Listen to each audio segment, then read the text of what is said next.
Well, good evening, everyone. Hope you're all well. It's absolutely throwing it down. It's supposed to be June, people. It's supposed to be June. Yeah, on tonight's show, I've got a guy called Jack Nolan, fellow dyslexic, a dyslexian as we call him. Interesting conversation. Really enjoyed being on the show with Jack. And as always, you're listening to... Oh, yeah. She's going to sing it again. Yeah, don't forget to check out my Friday show, which is a country show. It's going to be recorded this week because I'm going to be in Ealing Town Hall doing Pounce interviews for an expo there, which is on Friday and Saturday, 11 till 7. So get to Ealing Town Hall if you want to say hello. Anyway, let's get on with the show.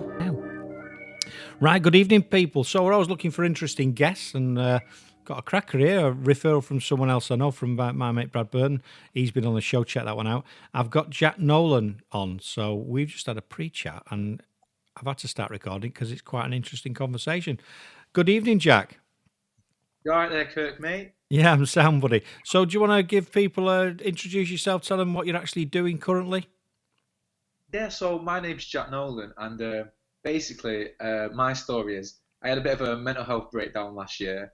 Found out that I was dyslexic, and as a kid I was unable to read and write, so I was determined to get my literature skills, capable of being able to write and publish a book. So that's what I'm doing this year. So this year I'm bringing a book out early August. So On the Job really is about a kid who gets bullied at school, who gets influenced in the wrong kind of crowds, the wrong gangs and that, and then suffers the consequences of what it's like to try and get out of a gang.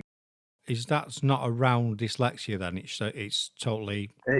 It's totally sort of bouncing off the wall a little bit because one of the characters is suffering with depression. So the character himself is not dyslexic, but he is, going through depression and anxiety.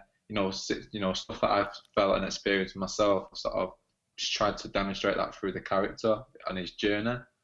Yeah, no, that's perfect, because I told you before, the show's about business adversity and dyslexia. And I think, though I personally think all those things are interlinked, and what I'm trying to do is encourage or raise the question to someone sat at home going, "Oh, I hate my job," or "I don't want to do this, but I'd love to do that." And it's to show them that it can be done. And there's a bit of a stigma with the old mental health issues, isn't it? And I think people, it's a bit like dyslexia, see it when you mention mental health, they think about someone sat in the corner, whatever. I won't even go into graphic. Do you know what I mean? They've got this image of a mental, someone in an asylum rocking in the corner, like, what even taught. That's how I think people envisage it. And I also know there's a lot of the highest amount of deaths in young guys is through suicide. So you get down that mental health route, and you can end up getting down that path of wanting to pack it all in, can't you?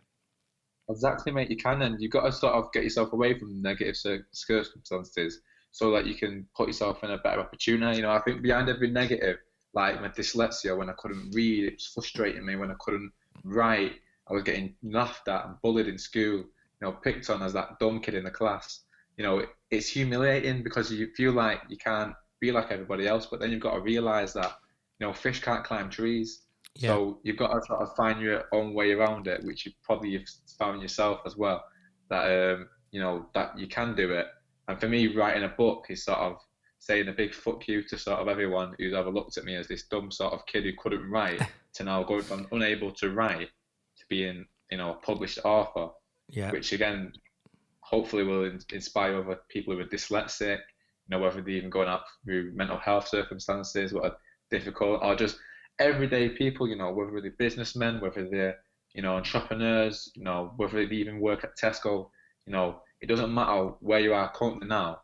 It's all about where you want to go in it. That's what I believe in. So it's a journey of, becoming who you want to be, not what somebody else is, not copying a successful personality and emulating it. It's finding your truth. That's what I believe in. So this year I've just been finding my own truth, and that has just been really finding, ideas to move forward with this You Can Become brand, you could call it. This You Can Become. It's all about, you can become anything in life, sort of thing. So that's what I want to play on. Even though I'm young and you may seem as quite naive, that the world's not all sunshines and rainbows, but going through quite a traumatic experience, it sort of opened my eyes to that it can happen to anyone, no matter what age you are. And if you haven't got balance in your life and you've not got your feet grounded, you got a dream, you got to have a vision, but if you've Mm. not got grounded action, then you're not going to be where you need to be in the future. No, I think that's absolutely try to pick up a few points there. That's brilliant, mate. Honestly, I love that. I love your attitude. And what frustrates me about your story, and I grew up I went to school in the 70s and 80s, so I left school in 1982, so quite a long time ago. And when I tell people I didn't discover as dyslexic till I was 44, they go, "Oh, wow, bloody hell, how did that happen?" I say, "Well, back then it wasn't really understood." But what frustrates me even more, and this is what I'm trying to change, raise the perception. It's great to have people like you on. That you're a young guy, 19-year-old, and so you've only just come out of the education system that's supposed to be helping people like you, and it just absolutely infuriates me that you clearly had. It's not like you was mildly dyslexic like some people, and you could get by.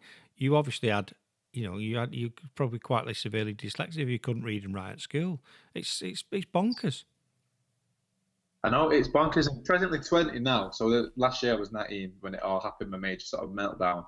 But they just thought, it took me about a couple of years to write, to learn to proper write and put sentences together and stuff. And I still I'm not 100% now, I have to Mm. get people to spell check my work for me and stuff, and I have to sort of sit down and go, okay, how do I spell this, and how do I, just a lot of far better than you wouldn't imagine that I'm dyslexic now, but it's took me a long time to get where I am. Yeah, Skills, if you want to call it that. yeah, But as a kid, though, getting picked on and humiliated in front of teachers, and teachers are just thinking you're slow and you're just a sensitive kid. The whole classroom environment was like a negative situation for me because if I got something wrong, or I was afraid to put my hand up, or I'd said something and I'd feel stupid because I think a lot of dyslexia as well with myself. Not sure about you, but personally, I think it's like the way we process things is a little bit different than everybody else, and I'm a lot slower at processing things, and it affects me when it affects me when it comes to trying to get normal jobs. Like recently, I got a job in a bar, and I was there for about 2 weeks, and he was like, "Look, we need you to be like faster. We need you to be more confident. We need you to be, like a class A barman." And they weren't going to expect me. I said to them, "You can't expect me to be that in the time that I've been here. Straight. I've only been here two weeks. You know what I mean? I said maybe in a couple of months I might build up to that." And then we had to have a mutual agreement where I just had to leave the job. You know what I mean? Because I couldn't fit to their circumstances as fast as they wanted me to, just down to my ability of being, I think, dyslexia. I think, just because I could mm. process things fast enough, remembering all the different spirits, remembering all Yeah, the different beers, yeah, all the different techniques. There's a lot to take in, I think. So my area of like my specialities, I think, is in create, even though is in the creative world. I think that's because maybe we see the world a little bit different than everybody else, possibly. I think that's yeah. where we sort of kind of sell as dyslexics, that we have like a creative eye, you could call it. I'm not sure if you agree with that, but what are your thoughts on that? Yeah, most definitely, mate. If you watch some of this, I've done quite a few videos on it, and I did a 4NTV last on my YouTube channel, Duggystone, and it's had nearly 11,000 hits. But you're right, but not like you. I found out I was 44, and I quit my job, went to university, and I did a master's degree, and that was my fuck off to the world because the way I'd been treated. To say I'm not thick, and I also write for a dyslexia magazine now as well, online magazine, dyslexia.com. So I understand what you're at, and it's great to have that, screw you, everyone. And going to your point about the creative side, yes, very much so. The dyslexic man is generally very creative. If you look a lot of actors, a lot of actresses, Jennifer Aniston, people like that, Robbie Williams, a singer, there's lots of creative dyslexics. I don't know how half of them remember the lines, but they do. They must find a way, must find a coping way, a way of getting around it. But the dyslexic man is brilliant for solving problems. He's very creative. Once a dyslexic gets confidence, then they're great at public speaking. great leading teams. I used to run massive teams of people, and it just was just natural. I wasn't taught how to do it. I just did it. Do you know what I mean? It's so yeah, you're right. So it's a very very creative system. It's got its disadvantages, but the advantages I think outweigh the disadvantages, and I would not be dyslexic if that makes sense. Yeah, of course. It's because it's all we know, and it's like part of our identity, if you want to call it that, because we just think we're normal, and everybody else sees us on the outside and go, "Why is he doing that backwards? Why is he doing this?" But I know what you mean about the confidence thing, because with me, I don't know if it's just part of my age or being young that I need to build up my confidence levels. But I do think if I was a lot more confident, I would be able to create better opportunities for myself. Yeah, yeah. That's mainly because I Well, feel like sometimes I'm not, equipped or good enough. But I'm not sure if that's just my own self sabotaging myself, if you know what I mean, my own yeah. self doubt. Well, But you've got a I think couple. I forgot through. Sorry to interrupt. You've got a couple of things there, Jack. I mean, the you've a dyslexic mind is one of the things is lacking is confidence. So there's always that little voice in your head saying, "They're better than me. I'm not good enough for that," and and it talks you down all the time. But compound that with years of crap at school and people saying you're thick and your mates taking it. Well, not your mates, sorry.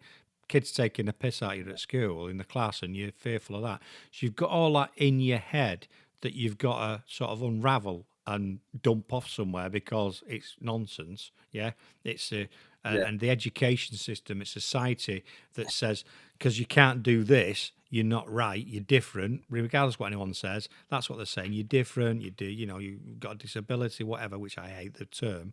So you've got all that in your head, but all I'd say to you is that I got to a very low point similar to yourself back in 2010, and that's why I stopped working in the corporate world, and I never wanted to work again. I never wanted to go out of the house. I was in a mess, and but I got the confidence.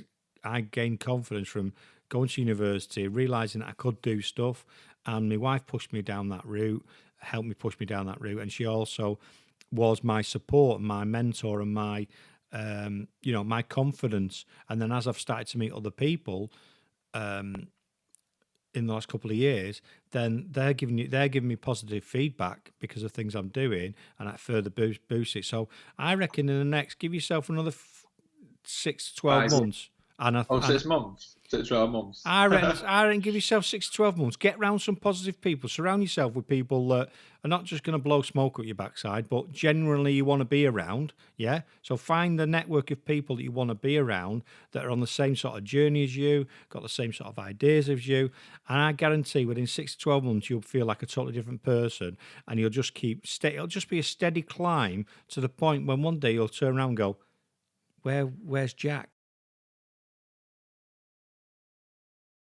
Yeah, Well, you can get if you think about the stuff stuff there. you've done, you've written a book and you're doing what else? What other things are you doing at the minute?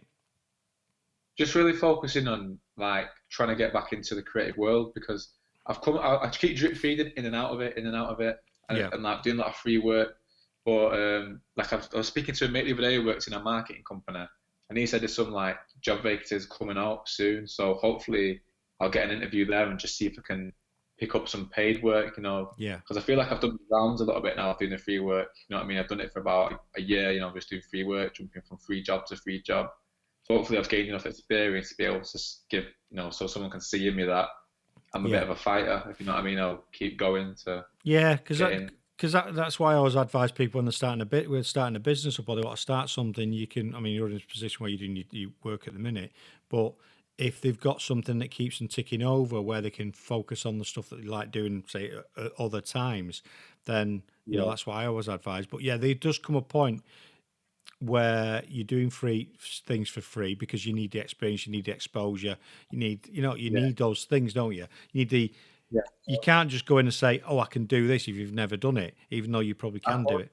Yeah. yeah, So you need the credibility and you need the experience as well to go to someone and say, "Look, this is what I've done. This is where I've been," and it takes time. So you either you either have to do that alongside something that's giving you an income, or you get to a point where you have to start getting paid for it, don't you? You know, even if it's like a lot of people in the like the music industry or whatever, or they start off at a low level, don't they? On you know, doing a bit of stuff in the offices, and then they'll doing a bit of technician stuff, and then before they know it, they're doing what they wanted to do in the first place. So yeah, Yeah, yeah. Well, like a bit of a zigzag spiral, isn't it? A bit of a maze you go through to get to where you need to go, like sort yeah, of. But I suppose that's life, isn't it? You have your ups, downs, roundabouts. It's a big maze, but you got to find your way back into the middle, yeah. sort of thing to And get. I think it's having a clear for me. What did it for me? Like especially even I'm learning all the time. Was last December I went on a course and it gave me a real clear. It gave me clarity about where I wanted to go and what I wanted to do. And since then, everything I do, it's a bit like you doing free work. There's some free work you probably shouldn't be doing. So you look at things when I've got clarity and go, yeah, that's worth doing because that's going to take me down that path. That's not worth doing because it's not going to. I've already got Yeah, that. So I think for a lot of people, they need to have a. It's not about money. It's not about how much cash you're going to have in what are in the next 12 months. It's where do I want to be? What do I want to be doing? What does it feel yeah, like? You know, having that clear image of the future, and then the opportunities will come to you, and you'll realise, you know, it'll take you on that journey. I think so. yeah. Of course. Uh, You attract the right people to like you on your journey, and stuff like that. Because yeah, one man can't do it all alone.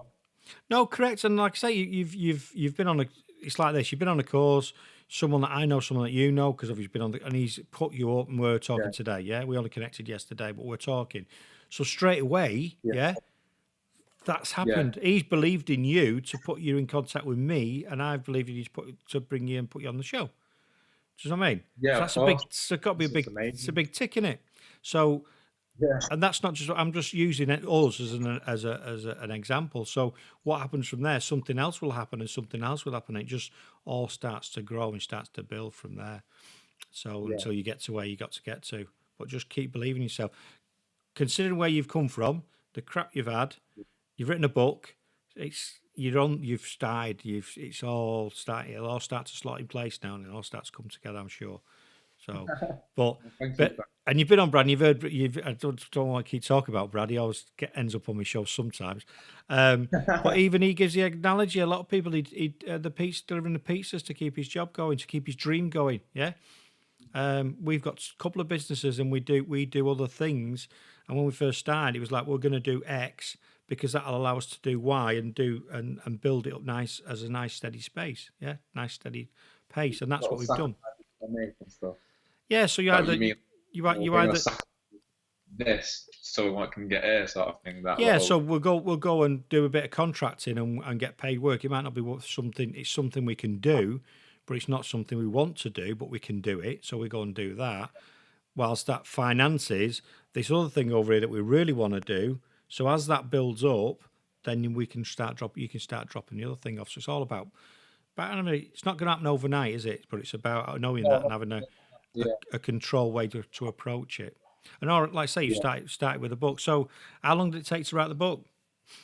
But it took me 3 years in total to write the novel, and then 2 years of basic rejection. You could say that. See you later, mate. But my publishing I'm with now, it took me 5 phone calls and then one meeting to get me to sign the contract. So Brilliant. first time it was like, oh no, I don't think it's for us. There's quite a few mistakes. We'll think about it. I went, yeah, think about it, mate, and I'll call you back next week. And he went, no, no, it's all right. I went, are you sure, mate? Are you sure? Because I think you might see the opportunity in it if you ever think about it. I went, all right, and see you later. Rang him back again, and then it continued just like that over 5 weeks, just Well, ringing him. But and that's it's never never give up, never give in, never keep going, keep trying. Just because you've had a no or whatever doesn't mean you can't go back and say, "Oh, I'm here yeah, again." You know, and then people's minds change, or you might got them on a bad day or whatever. So I like your persistence, mate. I mean, I use a oh, system called when I'm writing anything called Grammarly. Don't know if you use it. There's a free Grammarly. I think, Grammarly. yeah, Yeah, Grammarly. Can you find it on the internet if you just yeah, Google it? Yeah, yeah, Grammarly. I'll send you the link to it later. It's free. There's a free version, there's a paid version. But basically, it's when you type in it, so if you put there instead of there, like there's obviously differences, it will pick it up yeah. as well. So it'll give you your grammar correct. Uh, re- it's really good. Try that as well. That's a really, really good good system to use. So that might take a lot of Definitely. the pressure Yeah. out from you.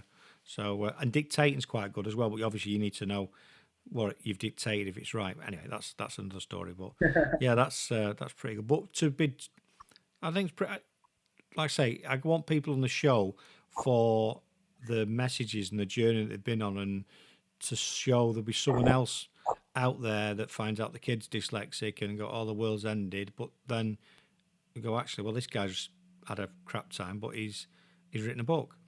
Yeah. So, and I've interviewed quite a few people, sort of similar sort of journeys. I've talked to a, she's called the Dyslexic Renegade. She's in New York City, Manhattan. She's 12 now, and she's just writing her second book. Yeah, and if you want to check that episode out, it's episode 30 on Duggystone podcast, or go on Audio Boom, look for Duggystone, the Dyslexic Renegade. It's an absolute cracker. Go and check it out, please. I urge you to if you've not heard it before. But anyway, and she's No way. severely dyslexic. So, do you know what I mean? You can do it, and it's just this. And you need to get out there as well. We need people like yourselves, people like me. The more people that talk about it, the more people that put things out there and say I'm dyslexic, 'cause these are the problems I've had. This is what I've gone through, and this is how it is. Then it might make it easier for people coming on. I don't want people to go through what I've gone through, and obviously people to go through what you've gone through. So we just need to talk about it more. We need to get it out there. That's what the show's all about. It's about a discussion. So, so what was your book called again? Because what's it called? The book On the job. On the Job. Yeah, On the Job. that's right. That's right. So, because I think I cut you off a bit at the start of that. So, just tell us a little bit, because that comes out in August, yeah? Yeah, it comes out in August, mate. Yeah, that's correct. It's good that you've got a publisher and you've not self-published, because you could self-publish as well, couldn't you? Yeah, I was looking at the options really. I thought, I know it's going to cost me to pay to get an editor, and then to pay to like get the IP addresses and stuff like that for the book, and all the different marketing you got to sort of prepare yourself for and all that kind of stuff. So I weighed up the options and I thought, if we could get with a professional who knows what he's doing, rather than trying to one-man band it myself, I might have a little, not obviously not massively more successful, but I'll have someone who I can, who could mentor me a little bit and give me that advice that I need to put me on the right track with what I'm doing. Yeah, that makes sense. That's all really. No, and that does make sense. It's like a lot of things. If so, for example, if dyslexics aren't very good at one thing, and that's a classic one, you've got a business, then you give it to someone who can do it and is good at it, don't you? You outsource it. So you get someone. When I write my articles, I give them to my dad to proofread, and then I put them online. Or when I did my dissertation, I give them to a journalist who I know, which is a teacher, and she. So you just get rid of it, don't you? If you're not very good at your accounts, you get someone to do your accounts, and and that's what you do to release you, or an entrepreneur or a business owner, for what you're good at, and you just focus on the good stuff. Yeah, exactly. Yeah. So that's been in the past where I may have gone wrong. That's what may have built up the pressures I was facing, juggling all these different things. And I thought, if I had my own team, I'd be able to just go, right, you do this, you do that. And then you can focus on what you're persistently okay at, or whatever. You know what I mean? That consistency, where you're going. Yeah. Where you can go, right, I'm not the best at it yet, but I know that I'm good at a level at doing it, because otherwise, I wouldn't believe him. You know what I mean? That self-belief again. It's all about you're 24 years ahead from when I started. Think about that. 24. Well, I was 44 when I started my own business. I was 44 when I started my own business. So you're 20. You're 24 years ahead of where I was. So imagine what you could do in 24 years. Do you know what I mean?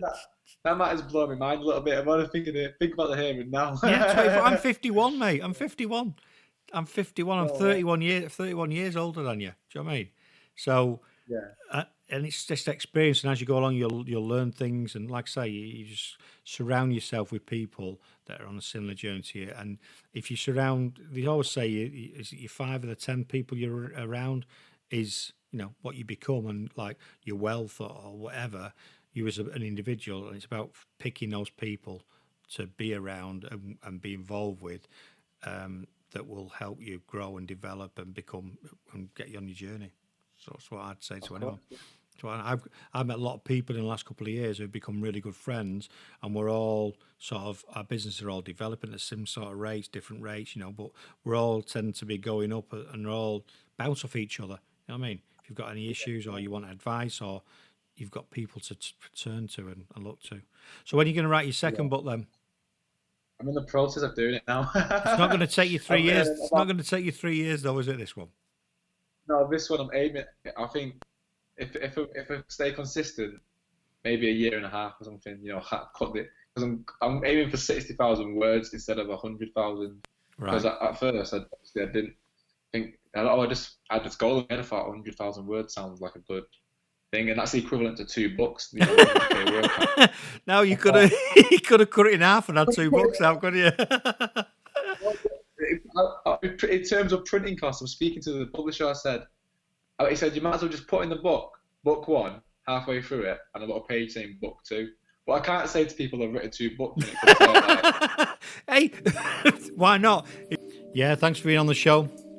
We had a couple of technical problems with the old interweb, and I lost the last bit, which basically us just wrapping up and Jack saying thanks. We're saying our goodbyes. So thanks for being on the show, Jack. Good luck with the book. Love what you're about. You know where I am. Keep in contact. And as always, you've been listening to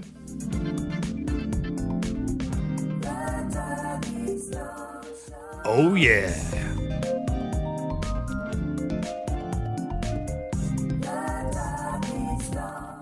Yeah, join me every Tuesday evening in Radio Warwickshire, 6:30 for my talk show. And it's moving to Monday, the Monday night country show, but it will be on this Friday, but it'll be recorded because I'm down in Ealing for the business show down in Ealing. So thanks for joining me.